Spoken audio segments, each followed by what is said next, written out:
இயேசு கிறிஸ்துவின் நாமத்தினாலே இந்த காலை வேளையிலே உங்களை அன்போடு கூட வாழ்த்துகிறேன். உங்களுக்கு கிருபையும் தேவ சமாதானமும் உண்டாவதாக. ஏசாயா தீர்க்கதரிசன புஸ்தகம் 40ஆம் அதிகாரம் 29ஆம் வசனத்தை நாம் வாசிக்கின்ற போது, சோர்ந்து போகிறவனுக்கு கர்த்தர் பலன் கொடுக்கிறார் என்று வார்த்தை சொல்லுகிறது. ஒரு மனிதனுக்குள் அல்லது ஒரு மனுஷிக்குள் அல்லது ஒரு குடும்பத்திற்குள் சோர்வு எப்பொழுது வருகிறது என்றால், மனிதன் வாழ்க்கையிலே வியாதி உட்பிரவேசிக்கின்ற பொழுது அவன் சோர்ந்து போகிற ஒரு மனிதனாக காணப்படுகிறான். உற்சாகமாய் அங்கும் இங்கும் அலைந்து திரிகின்ற ஒரு மனிதனுடைய வாழ்க்கையிலே வியாதி வருகின்ற பொழுது இந்த வியாதி அவனையும் குடும்பத்தையும் சோர்வடைய செய்கிறதை நாம் கண்டிருக்க முடியும். அது மாத்திரமல்ல, சத்துருக்களினால் வருகின்ற சோர்வு, சத்துருக்களினால் வருகின்ற நிந்தை, மன அழுத்தங்கள், அது மாத்திரமல்ல அவமானம் போன்ற காரியங்களினாலே சோர்வுகள் வருவதை நாம் விசுவாச கூட்டத்தாரின் மத்தியிலே அதிகமாய் காண முடியும்.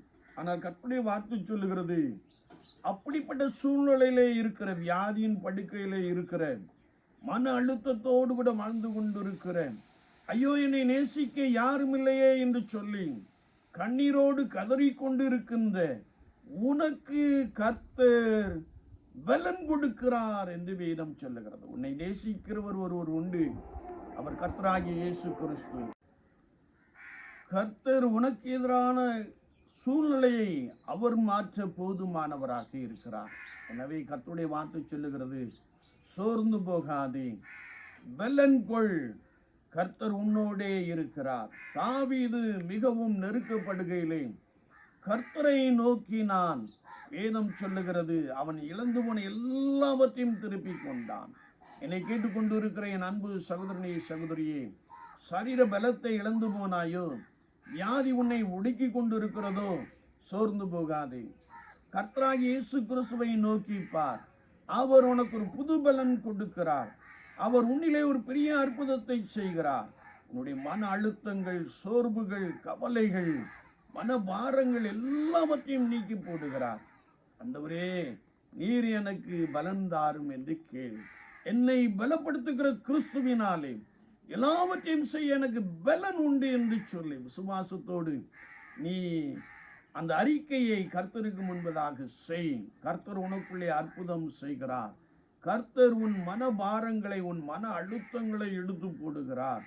கர்த்தர் உன் சூழ்நிலையை மாற்றி உனக்கு பலன் கொடுத்து உன்னை சந்தோஷமாய் மாற்ற போதுமானவராக இருக்கிறார். ஆண்டவரே, எனக்கு உதவி செய்யும் ஐயா என்று சொல்லி உங்களை இந்த காலை வேளையிலே கர்த்தருடைய சமூகத்திலே அர்ப்பணித்துக் கொள்ளுங்கள். அவர் ஆராய்ந்து முடியாத பெரிய காரியங்களையும் எண்ணி முடியாத அதிசயங்களையும் உங்களுக்குள்ளே செய்கிறார். நாம் ஜெபிப்போம். நேசிக்கிற நல்ல ஆண்டவரே, இந்த புதிய நாளுக்காய் ஸ்தோத்திரம். வார்த்தைகளை கேட்டவர்களுக்காய் ஸ்தோத்திரம். பலப்படுத்தும்.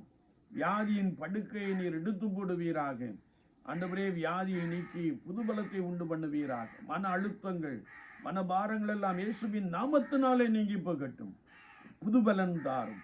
உண்மையிலே பலன் கொள்கிற அனுபவத்தால் நிரப்பியருளும். இயேசு கிறிஸ்துவின் நாமத்தில் பிதாவே, ஆமென், ஆமென்.